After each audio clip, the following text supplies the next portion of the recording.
አንዳንዴ ሶሻል ሚዲያ ላይ ወጣ ሰው ሲያዩ ምናምን ወይ ሳትቀሪ አድገሽ ወይ ከቤተሰብ ወጣ ብለሽ ምናምን ይመስላል። አይደለም እኔ ቲክቶክ መጀመሪ ነው ለኡስታዝ ያቃሉ ደውለው ነው አየሁሽ ያሉኝ። ይሄን ያክል ነው ቅርብ ከኡስታዝ ጋር በጣም ቅርብ ነኝ።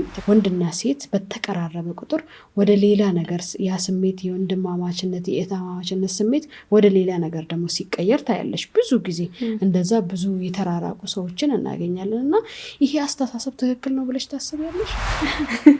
ሰው የማይገምተው ነገር ነው ሊሆን ይችላል ነበር። አዎ ሯጭ ወይ ደግሞ ኳስ ተጫዋች ምን ልትሆኚ በይኝ ጠይቂ፣ ችግር የለውም። በጣም ኳስ ተጫዋች በቃ ከሁለቱ አታጭኝም ነበር። ከስፖርት ምንድነው ሐራም በሆኑ ነገሮች በሙዚቃ ስጨፍር ያላየሁሽ እውነቱን ለመናገር እና እንዴት ደፍረው ግን እንደዛ ሊናገሩ ለቤተሰቦችሽ ሊናገሩ ቻሉ? መጀመሪያ ስህተት የምትሰሪው ከቤተሰቦችሽ በላይ አስበልጠሽ ጓደኞችሽን ማየት ብቻ ነው።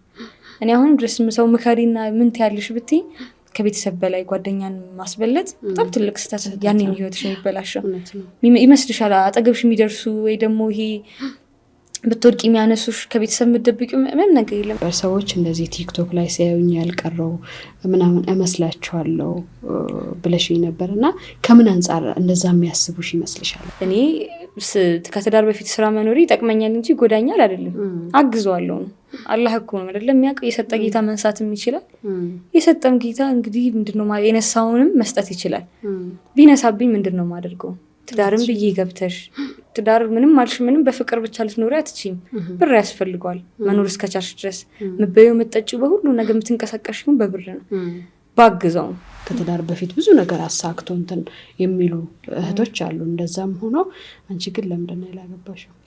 እኔ ይሄ ጥያቄ እንደው በሳቅ ቢመለስልኝ ደስ ይለኛል። ምንሽ በጣም ይሄ ጥያቄ በጣም ተደጋገመብሽ። ከዛ ደግሞ ከማቀው ሰው አይደለም ሁሌ ከማላቀው ሰው ነው የምጠይቀው።